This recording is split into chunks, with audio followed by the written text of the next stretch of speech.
Weight loss பண்ணணும் அப்படின்னு முடிவெடுத்திருக்கீங்களா? அப்போ என்ன பண்றது அப்படின்னு தெரியாம மண்டைய போட்டு குழப்பிட்டு இருந்தா, இந்த வீடியோ உங்களுக்காக தான்.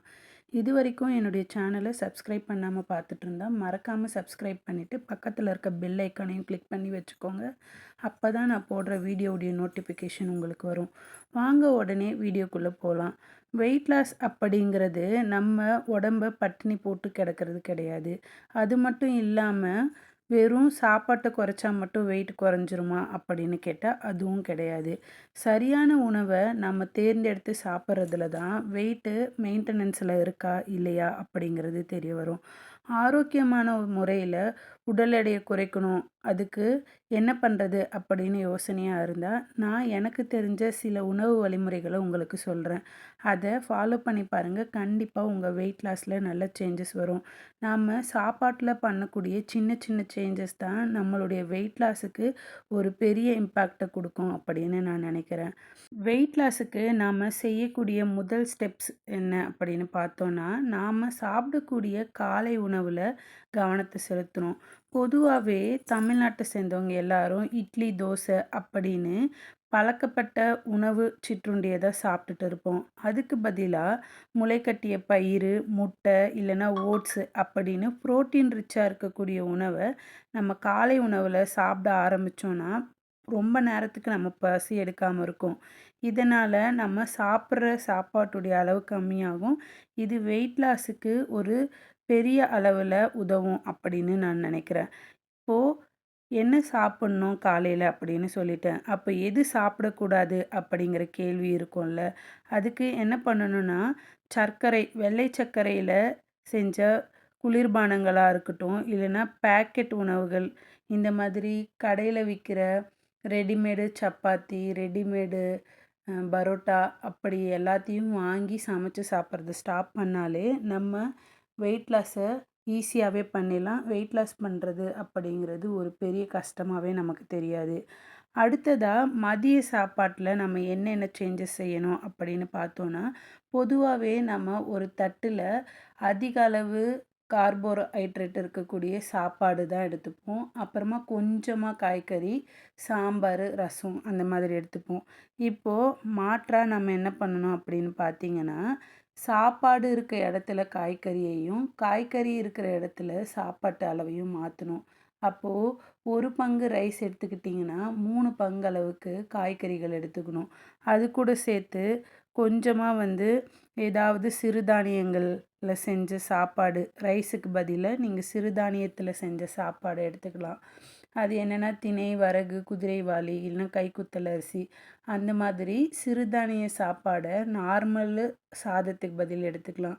அதே மாதிரி நீர்ச்சத்து அதிகமாக இருக்கக்கூடிய காய்கறியாக இருக்கிற புடலங்காய், சௌசௌ, பூசணிக்காய் இதையெல்லாம் அதிகமாக நீங்கள் ரெகுலராக உங்கள் சாப்பாட்டில் சேர்த்துட்டு வந்தீங்கன்னா, உங்கள் வெயிட்டில் சேஞ்சஸ் ஏற்படுறத நீங்களே கண்கூட பார்க்க முடியும். அதே மாதிரி நீங்கள் சாப்பிட்ற அளவை கம்மி பண்ணணும் அப்படின்னு நினச்சிங்கன்னா, சாப்பிட்றதுக்கு ஒரு 30 மினிட்ஸுக்கு முன்னாடி ஒரு டம்ளர் தண்ணி குடிச்சிட்டிங்கன்னா, அதிகப்படியா உங்களுக்கு பசி இருக்காது. அப்போ நீங்க சாப்பிடக்கூடிய சாப்பாட்டுடைய அளவு கம்மியாயிரும். கம்மியா சாப்பிடுங்க. ஆனா, அது சத்துள்ள புரோட்டீன்ஸு, ஃபைபர்ஸ் நிறைஞ்ச சாப்பாடா சாப்பிட்டீங்கன்னா, உங்களுடைய வெயிட் லாஸுக்கும் ஹெல்ப்ஃபுல்லா இருக்கும். அதே சமயத்தில உங்க வயிறும் ஃபில்லான ஃபீலிங் உங்களுக்கு இருக்கும். இப்போ நைட்டு சாப்பாட்டுக்கு எந்த மாதிரியான சாப்பாட சாப்பிடலாம் அப்படின்னா, நைட்டுக்கு ஆவியில வேக வச்ச இடியாப்பம், புட்டு, இல்லையாச்சும் காய்கறிகள் போட்ட சூப்பு, இல்லைன்னா சிக்கன் சூப் அந்த மாதிரி எடுத்துக்கலாம். நைட்டு எப்பயுமே சாப்பாட்ட ஒரு 7லேருந்து 8 மணிக்குள்ள சாப்பிட்டுட்டீங்கன்னா, உங்களுடைய டைஜஷனுக்கு அது ரொம்பவே ஹெல்ப்ஃபுல்லா இருக்கும். அதே மாதிரி முடிஞ்ச வரைக்கும் சாப்பிட்றதுக்கு 7லேருந்து 8 மணிய சூஸ் பண்ணிக்கோங்க. அதே மாதிரி தூங்குறதுக்கு 2லேருந்து 3 மணி நேரத்துக்கு முன்னாடி சாப்பிட்டுட்டீங்கன்னா, உங்க டைஜஷன் ப்ராசஸ் ஒழுங்கா இருக்கும். அதே மாதிரி உங்களுடைய கட் ஹெல்த்தும் நல்லா இருக்கிறதுக்கு இந்த இரவு சாப்பாடு ரொம்ப ஹெல்ப்ஃபுல்லாவே இருக்கும். முடிஞ்ச வரைக்கும் லைட்டா இருக்க சாப்பாட்ட சாப்பிட்டீங்கன்னா, டைஜஷன் ப்ராப்ளமே உங்களுக்கு இருக்காது. அதே மாதிரி சாயந்திரத்தில அப்ப என்ன ஸ்நாக்ஸ் சாப்பிட்றது அப்படின்னு யோசிச்சுட்டு இருந்தீங்கன்னா, நான் சொல்ற சில ஸ்நாக்ஸு உங்களுக்கு ஹெல்ப்ஃபுல்லா இருக்கும் அப்படின்னு நினைக்கிறேன். எப்பல்லாம் ரொம்ப பசி எடுக்கிற ஃபீல் உங்களுக்கு வருதோ, அப்போ கொஞ்சமா வெள்ளரிக்காய் சாப்பிடுங்க. அப்படி இல்லையாச்சு, வறுத்த வேர்க்கடலை ஒரு கைப்பிடி அளவுக்கு எடுத்து சாப்பிடுங்க. இல்ல தண்ணி குடிச்சா உங்களுடைய பசி தீர்ற மாதிரி ஃபீலிங்கா இருந்துச்சுன்னா, ஒரு கிளாஸ் தண்ணி குடிங்க. இல்லைன்னா மோர் குடிங்க. பழங்கள்ல வந்து கொய்யா சாப்பிடலாம், ஆப்பிள் சாப்பிடலாம், பப்பாளி சாப்பிடலாம். அதில நீங்க மேங்கோ, பனானா, பலாப்பழம் இந்த மாரி அதிக சர்க்கரை சுவை உள்ள ஃப்ரூட்ஸ அவாய்ட் பண்ணிக்கிறது நல்லது. முடிஞ்ச வரைக்கும் பழங்கள வந்து ஜூஸ் போட்டு, அதிக சர்க்கரை போட்டு அடிச்சு குடிக்கிறத ஸ்டாப் பண்ணிட்டு, கடிச்சு, மென்னு சாப்பிட ஆரம்பிங்க. சாப்பாடுமே அதே மாதிரி எவ்வளோக்கு எவ்வளோ முடியுமோ, அவ்வளோக்கு அவ்வளோ மென்னு சாப்பிட ஆரம்பிச்சிங்கனாவே, உங்களுடைய வெயிட் லாஸ்ல நல்ல சேஞ்சஸ பார்க்கலாம். இது எல்லாத்துக்கும் முக்கியமா பண்ண வேண்டிய விஷயம் என்னன்னா, நான் சொல்ற விஷயங்கள 1 நாளோ, 2 நாளோ பண்ணிட்டு அப்படியே விடாம, முடிஞ்ச வரைக்கும் மினிமம் ஒரு 30 டேஸு கன்டினியூஸா வந்து கன்சிஸ்டன்ட்டா ஃபாலோ பண்ணுங்க. ஏன்னா கன்சிஸ்டன்ட்டா போடுற எஃபர்ட்டு தான் நமக்கு பெரிய வெற்றிய குடுக்கும். நிச்சயமா நீங்க வெயிட் லாஸ் பண்ணணும் அப்படின்னு டிசைட் பண்ணியிருந்தீங்கன்னா, முடிஞ்ச வரைக்கும் வீட்ல கிடைக்கக்கூடிய காய்கறிகள நெறைய அளவு எடுத்துக்கிட்டு, தண்ணீர் நெறையா குடிச்சு, கொஞ்சமா உடற்பயிற்சி செஞ்சு, போதிய அளவு தூக்கத்தோட இருந்து ஃபாலோ பண்ணி பாருங்க. கண்டிப்பா வெயிட் ரொம்ப ஃபாஸ்ட்டா குறையலனா கூட, ரொம்ப ஆரோக்கியமான முறையில கொஞ்சம் கொஞ்சமா உங்க வெயிட் லாஸ் ஆகும். முக்கியமா வெயிட் லாஸ்ல எந்தெந்த பொருளை எல்லாம் தவிர்க்கணும் அப்படின்னு பார்த்தீங்கன்னா, சர்க்கரை சுவையில இருக்கக்கூடிய ஃப்ரூட்ஸ அவாய்ட் பண்ணிக்கோங்க. மெயினா மாப்பழா, வாழை இந்த ஃப்ரூட்ஸ விட்டுட்டு ரிமைனிங் இருக்க ஃப்ரூட்ஸில கொய்யா, ஆப்பிள், பப்பாளி சாப்பிட்டுக்கோங்க. அதே மாதிரி பேக்கரியில வாங்கக்கூடிய எந்த ஸ்வீட்ஸா இருந்தாலுமே, அத டோட்டலாவே அவாய்ட் பண்ணிக்கோங்க. அதே சமயத்தில வீட்ல செய்யக்கூடிய இனிப்பு பலகாரங்கள கூட முடிஞ்ச வரைக்கும் அவாய்ட் பண்ணிக்கிட்டீங்கன்னா, ஃபாஸ்ட்டா உங்களுடைய வெயிட் லாஸ்ல நல்ல சேஞ்சஸ் வரும். வெள்ளை சர்க்கரை, அதே மாதிரி வெள்ளையா இருக்கக்கூடிய உணவு வகைகள அவாய்ட் பண்ணிங்கனாவே, உங்க வெயிட் லாஸ் ரொம்ப ஃபாஸ்ட்டா இருக்கும். அதில சாதமா இருக்கலாம், வெள்ள சர்க்கரையா இருக்கலாம், மைதால செய்யக்கூடிய பேக்கரி ஐட்டம்ஸு, மைதாவையே டோட்டலா அவாய்ட் பண்ணிக்கிறது ரொம்ப ரொம்ப நல்லது. அதே மாதிரி முடிஞ்ச அளவுக்கு ஒரு நாளைக்கு குறைஞ்சது 2 1/2லேருந்து 3 லிட்டர் அளவுக்கு தண்ணிய குடிச்சுக்கோங்க. மெயினான விஷயம் என்னன்னா, இது எல்லாத்தையும் பண்ணிட்டு நீங்க சரியா தூங்காம விட்டுட்டீங்கன்னா கூட, உங்களுடைய வெயிட் லாஸ்ல எந்த சேஞ்சஸுமே இருக்காது. அதனால முடிஞ்ச அளவுக்கு ஒரு நாளைக்கு 7லேருந்து 8 மணி நேரம் தூக்கம் ஒரு மனுஷனுக்கு அவசியம். அதனால ஒரு நாளைக்கு குறைஞ்சபட்சம் 7 மணி நேரமாச்சு தூங்குறத உங்க மெயின் கோலா வச்சுக்கோங்க.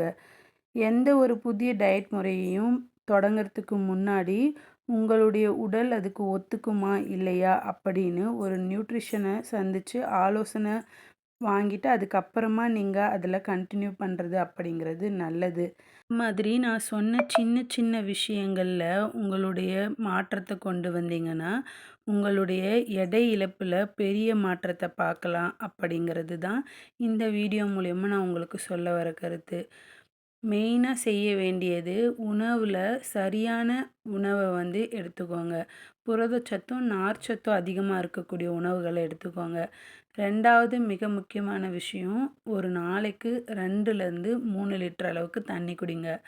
3வது விஷயம், சாப்பிட்றதுக்கு 1/2 மணி நேரத்துக்கு முன்னாடி ஒரு 1/2 டம்ளர் தண்ணி குடிச்சிட்டு, அப்புறமா சாப்பிட்டீங்கன்னா, நீங்க சாப்பிட்ற சாப்பாட்டுடைய அளவு கம்மியாகும். இதனால உங்க இடை இழப்பு வந்து ரொம்ப ஃபாஸ்ட்டாவே இருக்கும். 4வது விஷயம் என்னன்னா, வெள்ளையா இருக்கக்கூடிய சர்க்கரை, மைதால செஞ்ச உணவுப் பொருட்கள அறவே நீக்கிறது உங்களுடைய வெயிட் லாஸுக்கு ஒரு பெரிய மாற்றத்த குடுக்கும். அதே மாதிரி நல்ல தூக்கம். ஒரு நாளைக்கு மினிமம் 7லிருந்து 8 மணி நேர தூக்கம் வந்து ரொம்ப ரொம்ப அவசியம். அடுத்தது, நீங்க முடிஞ்ச வரைக்கும் வீட்லயே நடைப்பயிற்சி ஒரு 1/2 அன் ஹவர் செய்யலாம். அப்படி முடியாது அப்படிங்கிற பட்சத்தில, நீங்க வந்து குனிஞ்சு நிமிர்ந்து செய்யக்கூடிய வீட்டு வேலைகள தொடர்ந்து செஞ்சுட்டே வந்தா கூட, உங்களுடைய வெயிட் லாஸ்ல நல்ல சேஞ்சஸ் வரும். உங்களால முடியும் அப்படிங்கிற பட்சத்தில, நீங்க வந்து 10,000 ஸ்டெப்ஸ் வந்து வாக்கிங் நடக்கலாம். அப்படி இல்லன்னா, 1/2 அன் ஹவர் வந்து சரியான உடற்பயிற்சியை செஞ்சுட்டு வந்தீங்கன்னா, உங்கள் உடம்பு ஆரோக்கியமாக இருக்கிறதோட, உங்களுடைய எடை இழப்பும் வந்து ஃபாஸ்ட்டாக நடக்கும். அதே மாதிரி நீங்களும் ரொம்ப ஆரோக்கியமான உடல்வாகோட இருக்கலாம். நான் சொன்ன விஷயத்தெல்லாம் ஃபாலோ பண்ணுங்க. கண்டிப்பா வெற்றி நிச்சயம். இந்த வீடியோ மூலயமா வெயிட் லாஸ் பண்ணுறதுக்கு எனக்கு தெரிஞ்ச டிப்ஸு, டூஸ் அண்ட் டோன்ட்ஸ் எல்லாம் சொல்லியிருக்கேன். அந்த சின்ன சின்ன மாற்றங்களில் உங்கள் உணவுகள்லையும் பழக்கவழக்கத்துலையும் கொண்டு வந்தீங்கன்னா, நிச்சயமாக உங்கள் எடை இழப்புக்கு இது ஒரு வகையில் ஏதுவாக இருக்கும் அப்படின்னு நான் நினைக்கிறேன். உங்களுடைய எடை இழப்பில் ஏதாவது மாற்றம் வந்துச்சுன்னா, மறக்காமல் இந்த வீடியோவுக்கு கீழே இருக்க கமெண்ட் பாக்ஸில் கமெண்ட் பண்ணுங்கள். நீங்கள் போடுற சின்ன சின்ன கமெண்ட்டு கூட ஃபாலோ பண்ணணுன்னு நினைக்கிற பல பேருக்கு உதவியாக இருக்கும். ஸோ அடுத்த ஒரு யூஸ்ஃபுல்லான வீடியோவில் சந்திக்கலாம். Tata by.